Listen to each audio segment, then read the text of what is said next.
far more serious than mere ecological disaster. According to his book, The Truth Vibrations, the world as we know it is about to end. David Icke.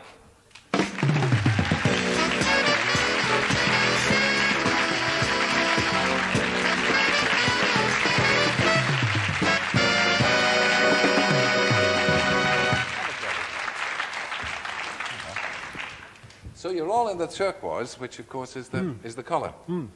Hold on a sec. Yeah, that's a good start. Fill your mouth full of sweets. Yeah. Yeah, well, see, the world is not necessarily going to end, but the Earth is going to go through a series of geological changes that are necessary to make sure it doesn't end. That's the point. Yeah.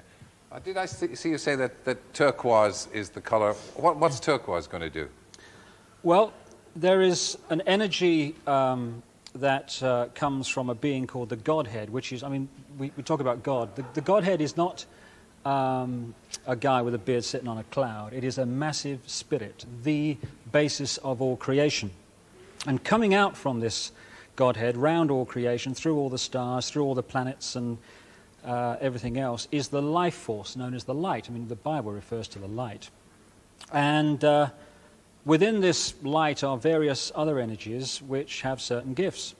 And these other energies have a frequency that is the same as all the colours.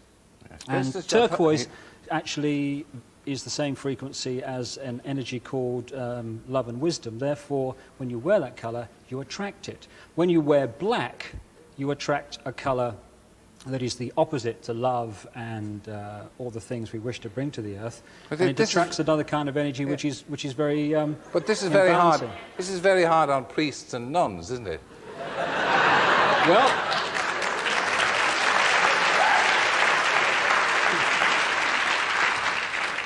maybe that's a sign that maybe all the truth is not in the hands of the traditional church that has been with us over all these thousands of years. Well, now, let me get the story right. The press claim that you claim to be the Son of God. Mm-hmm. Is that true? Yes, you see, the thing is that, you see, it's quite funny, really. You know, 2,000 years ago, had a guy called Jesus sat here and said these same things, you would still be laughing. It's really, really funny that we've not really moved on that much. There have been many missions, if you like, over the last 12,000 years to try to free the earth from control by a force that is working against the Godhead. The Godhead is the basis of all love and wisdom and all the rest of it in the whole of creation. But there is another being, the Bible refers to it as Satan, the real name is Lucifer, who is trying to take over creation. And because of the very important part this particular planet plays in the whole, actually destroying this planet would be a major step forward in that direction. Therefore, for the last 12,000 years, the influence on this planet has been from this being and from the energy which he sends out. And it's an energy that stimulates people to think in a certain way. So we hate, we are aggressive, we have no forgiveness, we have no tolerance. And I ask the audience this, when you survey the world today, you know, when a child dies in this world of preventable disease every 2 seconds, when the economic system of the world must destroy the earth simply for that system to survive, when you see all the wars and when you see all the pain and when you see all the suffering, is it a force of love and wisdom and tolerance that is in control of this planet? Or is it a force that wishes to bring about the very hate, the very aggression, the very suffering? Because the key thing to get over, Terry, is this. When we think, it is not a vacuum. When we think, we create an energy field. This is how telepathy works. An energy field leaves one being and other beings can tune into it and read that thought. When you think thoughts of love and wisdom and of tolerance and all the things we wish to bring to the earth, you create a certain kind of thought energy, the very same energy that the Godhead sends around creation. When you think the other thoughts of hatred, of anger, of aggression, you create a different kind of energy known as negativity, which is very, very destructive. This being called Lucifer lives off this energy. So the more that is produced on this planet, the more powerful that being becomes. Therefore, he stimulates and has stimulated this planet over 12,000 years since he's been in control to produce as much of this energy as possible. So evil has been in control of the planet for 12,000 years? It has been the dominating force. Evil's not the right word. It is imbalance. But it has been increasingly in control. As I repeat, survey the world, ladies and gentlemen. Is the force of love in control of this world, guiding this planet at this time? Of course not. The negativity, the thoughts that I'm talking about that are very destructive, are pouring out of this planet let me every interrupt day. you. Was it a great shock for you to discover this at 38? Well, I think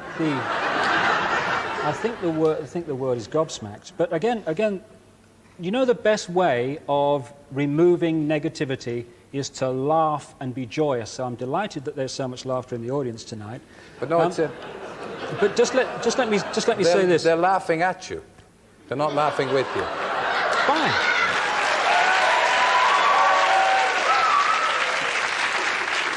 I didn't mean that to be hurtful. Terry. I don't want you to misinterpret it. They're not laughing in sympathy with you. No, let me say two things to that. First of all, if anyone believes, after 12,000 years of this truth being lost and forgotten, that coming out with it initially is going to get any kind of reaction other than that one or condemnation, then I would be a crackpot if I thought that was the case. The other thing is, there is this great illusion, you know, that Jesus was born and stood up and said, "I know who I am." It was revealed to him in stages. He was very, very close to beginning the mission which is described in the Bible, but not described brilliantly accurately, before he knew who he was. And when he came out, Terry, and said, "I am the Son of God, I am an aspect of the soul of the Godhead incarnate because of things that need to be done on this planet urgently," people laughed, people ridiculed. And in the end, you know, they crucified him because the intolerance on the planet at that time was so great that if someone else in the traditional church says we have one life and we are judged on that one life on earth by a judgmental God on whether we go to heaven or hell forever, we are judged, some of us, on 90 years and some on a life that lasts a few minutes before babies die after being born. Some are judged on having perfect physical bodies and being millionaires. Others are judged on one lifetime racked with disabled bodies. If I said that, people say, okay, fair enough, we either believe that or we don't. But people don't actually laugh. But when you come out with an alternative view, suddenly it's very funny. I find the version of life that I've just described extremely funny in comparison, but they have people who believe that and expound that view, have every right in the world to have that view and expound it. I'm tolerant of them. I ask people to be tolerant of another view. Well, now, this is not entirely unreasonable, but there are a couple of questions. First of all, why you? And secondly, if I may say so, you have confused the message by an awful lot of predictions. Mm-hmm. You've told us that there are going to be earthquakes, and some of them going to happen quite soon. Yeah. Well, two things to that. First of all, why me? Well, why anybody? I mean, people would have said to Jesus, and many other people like Jesus that have not been written into history. I mean, that was the most famous effort of this kind to wrest control of this planet from these forces. But there have been many before that. They would have said, "Why you? You're a carpenter's son, for goodness' sake. Who the heck are you?" So that's so yeah. So but, why but anybody? You're saying you were part of Jesus' soul before. Precisely. You're also part of many other people's lives on the way through history. As we all have been. We've all been on this earth and incarnated into different physical bodies many times. It's called reincarnation. But the other point you bring up about the predictions. Yes. If I am given information from beings who have proved to be perfectly accurate day after day after day, and things they've told us are going to happen, and they happen. They told you Saddam Hussein was dead, and he's That's not. right. Yes, he is. Well, I watched his birthday party on the television yesterday.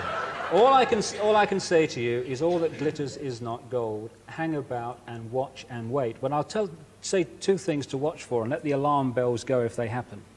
One is if they suddenly announce he is dead now, therefore they don't have to explain the past and what's happened over the last few weeks and the fact that he's been dead for many weeks. And secondly, if they say, we've done a deal, he's gone into exile, and part of the deal is not to name the country he has gone to, therefore disappear Saddam, let the alarm bells ring. But those two things are likely to happen, and you will be saying, oh, well, he's been dead for some time. But we saw him on the television yesterday, celebrating his birthday. All that glitters is not gold. Just hang about and wait. I see. Well, now, what about eruption? When may we expect tidal waves, eruptions, earthquakes? Well, because of the nature of the way the Earth has been treated over a long period of time, a tremendous amount of energy has built up within the Earth that cannot get out. If it doesn't get out, bang. So this is going to be released in a controlled manner, as controlled as possible, through earthquakes, through volcanoes and such like. If they don't happen, this is not punishment. If they don't happen, there is no Earth. Because of the way the Earth's been treated, the Earth is also extremely, extremely weak. And it's in the situation now where it cannot function by itself as an independent entity. It is in effect on a life support machine already. Now the question is, it's a bit like a patient where they say the patient needs this operation to survive, but is the patient strong enough to take the operation? And that is the point that the Earth is at now. When these things happen...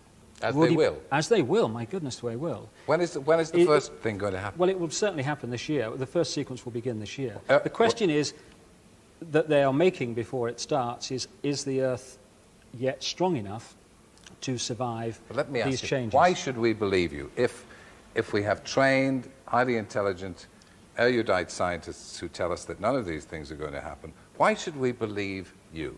Well, first of all, two things to that. First of all, the same kind of erudite scientists, but highly intelligent, once said the Earth was flat.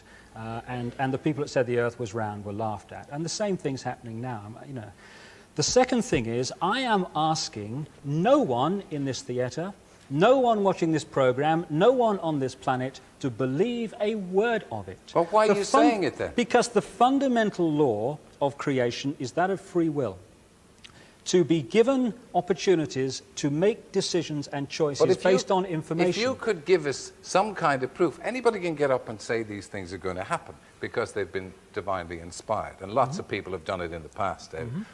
You know, in the year 1000, we had all these people coming up saying that the world is going to end. And lots of people ran at the top of the mountains, as they have been doing I'm not saying the world's going to years. end. I'm saying it could. But they're saying also, yes, well, these people probably said the same thing. Nothing happened. And they said, it's because of the power of my prayers that saved. Is this what you're going to do? No, I mean, some of these things are not, they are the consequence of 12,000 years of human free will choice and behavior. Therefore, many of them are unstoppable. And I'm not going to stand up and say, well, they're not happening because of what I've done. Some of them are going to happen. And I'm not asking anyone to believe it. But you see, if the traditional church... But then there's no point in his saying But of course not. You see, why should I impose... Did you just agree with me? Why should I impose my will? Why should I try to impose what I'm saying on anyone? They have the right to listen to what I'm saying, but if you to listen to what the traditional church is saying. If you don't give them any kind of proof, if you don't give them any reason to believe in you, they will dismiss you as a crank, which is what they're doing. Well, that's their free will choice. But, Terry, that's if I am saying that these things are going to happen this year, then we'll see, won't we? And what will happen if they don't happen? What will happen to you? They will happen because if they don't happen, there will be no Earth. And it's as simple as that. And I frankly don't care what anyone thinks. They have free will to make their own choices on what is said. I say wait and see. Ladies and gentlemen, David Icke. Thank you.